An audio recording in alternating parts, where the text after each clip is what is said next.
इसलिए भगवान महावीर ने एक प्यारा सा सूत्र दिया है। भगवान महावीर ने 4 शब्द इस इंसान को दिए हैं। अरे वो 4 शब्द नहीं, 4 वेद हुआ करते हैं, वो 4 आर्य सत्य हुआ करते हैं, वो महावीर के 4 शब्द। ध्यान रखना, इनसे बड़ा ना कोई आगम होता है, ना शास्त्र होता है, ना पुराण होता है। महावीर ने इस दुनिया को केवल 4 शब्द दिए हैं। महावीर ने इतना ही कहा है, इस मानव जीवन को सफल करना है तो 4 सत्य में जियो। वो 4 सत्य है, वो 4 वेद है, वो चारों धाम की यात्रा है। वो 4 शब्द इस धरती को दिए, जियो और जीने दो। इससे बड़ा कोई धर्म ग्रंथ नहीं हुआ करता है, इससे बड़ा कोई शास्त्र नहीं हुआ करता है, इससे बड़ा कोई आगम नहीं हुआ करता है। न वेद है, न पुराण है, न कुरान है। 4 शब्द में उन्होंने अपनी पूरी देशना को समाहित कर दिया। 4 शब्द में पूरे दर्शन को रख दिया भगवान महावीर ने। ऐसे दार्शनिक हुए, उन्हें ज्यादा बोलने की जरूरत नहीं पड़ी। भगवान महावीर से पूछा गया कि आप बताइए एक सेंटेंस में धर्म का सार क्या है, तो महावीर ने कहा जियो और जीने दो। ध्यान रखिए, सारी दुनिया समा गई इसमें, सारे ग्रंथ समा गए इसमें। ध्यान रखना, 11 अंग 14 पूर्व का सार समाया है। ये इतना साधारण अक्षर नहीं है, इतने साधारण शब्द नहीं है कि बैनरों पर लिखवा दिए जाएं, वो हमारी इतिश्री हो जाए। ध्यान रखिए, जियो और जीने दो। भगवान महावीर ने सबसे पहले कहा है जियो, ध्यान रखना, उसके बाद जीने दो। मैंने कहा ऐसा क्यों कहा है, स्वार्थी क्यों बना दिया कि पहले खुद जियो फिर दूसरों को जीने दो। तो महावीर ने कहा ये स्वार्थ नहीं, ये परमार्थ हुआ करता है। अरे जो आदमी खुद जीना नहीं जानता है वो दूसरों को जीवन दान कहां से दे सकता है। पहले खुद जियो, कैसे जीना है। जब खुद ही नहीं जियोगे तो जीने दो कहां से आ जाएगा जीवन में। ध्यान रखिए, बहुत बड़ा शब्द है ये भगवान महावीर का। धर्मनिरपेक्ष है, सार्वजनिक है, यूनिवर्सल है। हिंदू हो, मुसलमान हो, सिख हो, ईसाई हो। कल एक सांसद महोदय मेरे पास आए, उन्होंने कहा महाराज भगवान महावीर पर कोई ऐसी पुस्तक है जो सरल शब्दों में लिखी गई हो। मैंने कहा पुस्तकें तो बहुत हैं, समझने वाला चाहिए। बोले नहीं, बिल्कुल सरल, बिल्कुल सरल।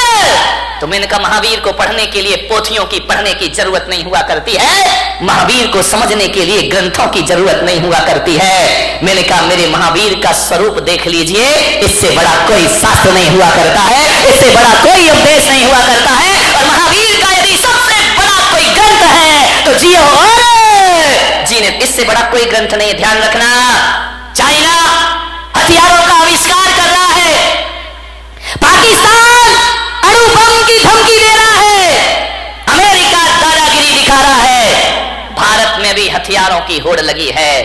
मालूम है किस लिए, कि अमन चैन की स्थापना हो। लेकिन इन्हें कौन समझाए। मैं पुलक सागर कहता हूं कि विश्व में अमन चैन जब भी आएगा, आज नहीं तो कल, कल नहीं तो परसों, सारी दुनिया को महावीर के झंडे के नीचे आना ही पड़ेगा, महावीर के सिद्धांतों को अपनाना ही पड़ेगा, महावीर के उपदेशों को स्वीकार करना पड़ेगा।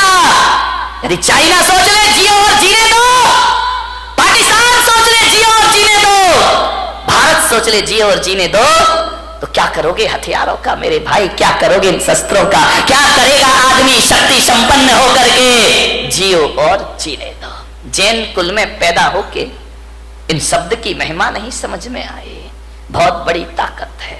जब घर में झगड़े हो, विवाद हो, लड़ाई हो, एक ही सूत्र अपनाना, जियो और, वहां हमारी समस्या महत्वपूर्ण हो जाती है, सूत्र महत्वपूर्ण नहीं होता है। सूत्र को महत्वपूर्ण कर लो, रातों रात घर के झगड़े समाप्त हो जाएंगे मेरे भाई। समाज में विवाद हो जाए, भाई भाई में विवाद हो जाए, परिवार में झगड़े हो जाए, कोई कितनी भी बड़ी गलती कर दे, कितना भी बड़ा अपराध कर दे, आदमी एक सूत्र जुबान पर ले आए, जियो और जीने। क्या अपराधियों को जीने का हक नहीं है इस धरती पर? उन्हें भी जीने का हक है मेरे भाई, पापियों को भी जीने का हक है। महावीर जैसी दृष्टि, महावीर जैसा सोच। और मैं आपसे निवेदन करता हूं कि महावीर के इस देश में, महावीर के समाज में, महावीर के इस पंथ में आत्महत्या करना महावीर का सबसे बड़ा अपमान है मेरे भाई। इससे बड़ी कायरता दुनिया में कोई दूसरी नहीं हुआ करती है। आत्महत्या के विचार कभी मत बनाओ, विचार बनाना भी मरने के पहले क्यों मर जाते हो? ध्यान रखिए, जिंदगी में जीने की भावना रखिए। मरने में रखा क्या है? कौन सी बहादुरी मेरे भाई मरने में? कौन सा बड़ी मेहनत करना पड़ता है। दो चार भक्त मेरे पास आए, बोले महाराज हम आपके शिष्य हैं। तो मैंने कहा अच्छी बात है भाई, क्या करें? बोले हम आपके भक्त हैं। तो मैंने कहा ठीक है। बोले आप आदेश करो। मैंने कहा क्या आदेश करूं? बोले जो आप कहोगे वो काम हो जाएगा। मैंने कहा तू मेरा शिष्य बन के क्या करेगा? बोले आपके लिए अपनी जान दे दूंगा, सब कुछ अर्पित है आपके लिए, तन अर्पित है, मन अर्पित है, जीवन अर्पित है। मैंने कहा जीवन नहीं चाहिए मुझे, तन नहीं चाहिए मुझे, मन नहीं चाहिए मुझे। तो बोले महाराज आपको क्या चाहिए? मैंने कहा मैं अपने भक्तों में ऐसे भक्तों को, ऐसे लोगों को मैं अपना भक्त नहीं बनाता हूं जो मेरे लिए जान देने को तैयार है। अरे मेरे लिए मरने को तैयार मत रहो। सच्चा भक्त यदि मुझ पे मर जाएगा तो वो सच्चा भक्त नहीं होगा।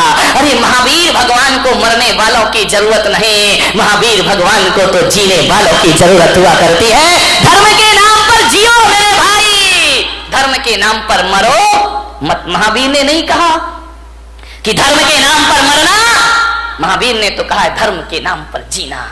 मरना कोई बहादुरी का काम नहीं है, 2-5 मिनट का काम है।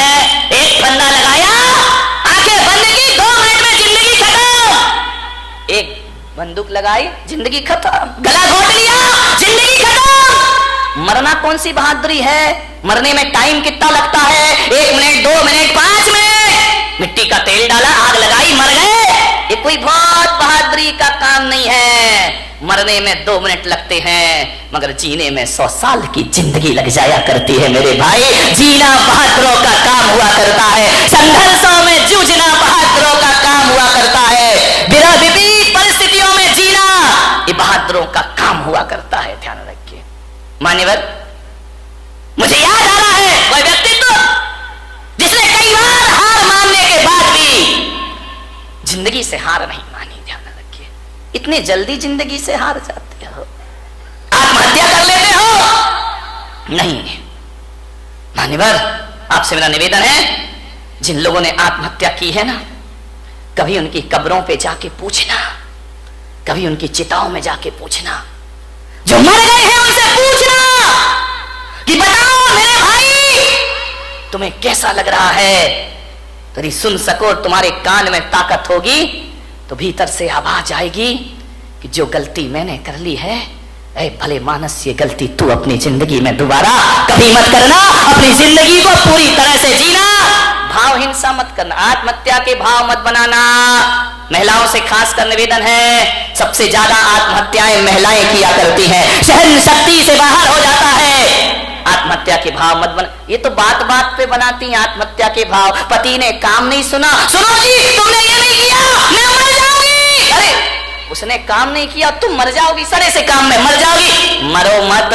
भगवान महावीर कहते कि मरने के भाव यदि बना लिए, एक बात ध्यान रखना, एक द्रव्य हिंसा होती है, एक भाव हिंसा होती है। यदि आपने भाव बना लिए तो जैन आगम कहता है कि जिस समय आप कह रहे हो मैं मर जाऊंगी या मैं मर जाऊंगा, उस समय यदि आयु कर्म का बंद हो जाए, फिर आप मरे या ना मरे, आपकी दुर्गति जरूर होने वाली है। कोई बचाने वाला नहीं है। फिर मरो या ना मरो, ऐसे भाव बना लिए और आयु कर्म का बंद हो गया तो नरक गति के पात्र बना करते हो। ध्यान रखिए, नरक जाने का द्वार खुल जाता है। अपनी हिंसा सबसे बड़ा पाप है। आत्महत्या के भाव से आयु का बंद हो जाए तो नरक मिला करता है। अति संक्लेश भाव ते मरो, घोर शुभ्र सागर में पड़ो, नरकों की जिंदगी हो जाएगी। क्या समझते हो कि मरने के बाद समस्याओं का अंत हो जाएगा? अरे मेरे भाई, आत्महत्या तो खुद एक समस्या हुआ करती है। आत्महत्या से समस्याओं का अंत नहीं हुआ करता है, जीवन का अंत नहीं हुआ करता है। चिताओं के बाद एक जिंदगी फिर जीना है, हमें ध्यान रखिए। से कायरता है, ये ध्यान रखिए। मान्यवर, जितने भी कष्ट आ जाए ना हमारे जीवन में, तो भगवान से मत कहना मेरे कष्ट दूर करो, भगवान से कहना भगवान और जितने कष्ट आना है आ जाए मेरे जीवन में, क्योंकि अभी मैं मनुष्य गति में हूं, मैं हर कष्टों को सहने की ताकत रखता हूं। सारे कष्ट इसी जन्म में आ जाएं तो अगला जन्म मेरा आनंद में बदल जाएगा, पुण्य में बदल जाएगा, मेरा कल्याण हो जाए। मरने के भाव मत बनाइए। हाँ, ये बात अलग है, ये धमकियां बहुत देती है भाई कि मैं मर जाऊंगी, मैं मर जाऊंगी, पति भी कहता है यार मरना है तो जल्दी तो सुन रहा हूं ना, आज मर रही ना कल मर रही है, जल्दी मरे तो हम दूसरे की व्यवस्था करें। अब तुम ऐसी एज में जाके मरो ना, तुम अपनी रहो ना मैं किसी का हो पाऊं, ऐसे मर के लिए क्या करूंगा, मैं विचार करें, मत बनाइए ऐसे भाव। हाँ, धमकी तो देना, बिना धमकी के महिलाओं ये सुधरने वाले भी नहीं है। बिना धमकी के तुम्हारा काम भी नहीं होता है। धमकियां दो, जरूर दो। आज से इस पंडाल से एक संकल्प लेकर जाओ, यदि तुम्हारा काम ना सुने तो धमकी दो। धमकी देना, धमक मत देना, नहीं तो गड़बड़ हो जाएगा, ध्यान रखिए। इन्हें धमकियां दीजिए, लेकिन ये धमकी मत देना कि मैं मर जाऊंगी, और तुम दोगी भी तो इन्हें विश्वास नहीं होता। ध्यान रखना कि 50 साल से तो सुन रहे यार मर जाऊंगी मर जाऊंगी, तो बोलती रहती है, बकती रहती है, कोई सुनने वाले नहीं है। मैं आपको अपने काम बनवाने का एक सूत्र दे रहा हूं, ध्यान रखिए, बहुत प्यारा सा सूत्र दे रहा हूं। यदि वो बात बोल दी तो ये तुम्हारा काम जरूर सुनेंगे, तुम्हारे मन की इच्छा जरूर पूरी करेंगे, मरने से तो बिल्कुल भी करने वाले नहीं है। ध्यान रखिए, आपसे मेरा निवेदन है, अब यदि कोई काम तुम्हारे पति तुम्हारा परिवार ना करे तो ये मत कहना कि मैं मर जाऊंगी। आज से नियम ले लो, ऐसी धमकी देना, कहना मैं आरी का बन जाऊंगी, मैं साध्वी, मैं सन्यासिनी हो जाऊंगी। नहीं आया समझ में? नहीं, तुम्हें नहीं आया, इन्हें जल्दी आएगा, क्योंकि मरने पर तो इनका विश्वास है कि ये मरने वाली बिल्कुल नहीं है। ध्यान रखिए, लेकिन यदि तुमने कह दिया कि मैं माता जी बन जाऊंगी, मैं आरी का बन जाऊंगी, तो ये सोचेंगे यार हो सकता है महाराज के लपेटे में आ जाए और घर छोड़ करके माता जी बनने चलिए। ध्यान रखिए मान्यवर, बात केवल हंसने की नहीं है। जिस क्षण आप कह रही हो मैं आरी का बन जाऊंगी, मैं साध्वी बन जाऊंगी, उस समय यदि आयु कर्म का बंद हो तो ध्यान रखना, आरी का बनो या ना बनो, देवगति की पात्र हो जाया करती हैं। ध्यान रखिए, सदगति हो जाती है हमारे जीवन में। जब बुरे भावों से दुर्गति हो सकती है तो अच्छे भावों से सदगति क्यों नहीं हो सकती है? जब जिंदगी से तंग आ जाओ तो आत्महत्या के विचार मत बनाना, संन्यास के विचार बनाना। तुम्हारे विचार तुम्हारे जीवन को पवित्र कर देंगे। ध्यान रखिए।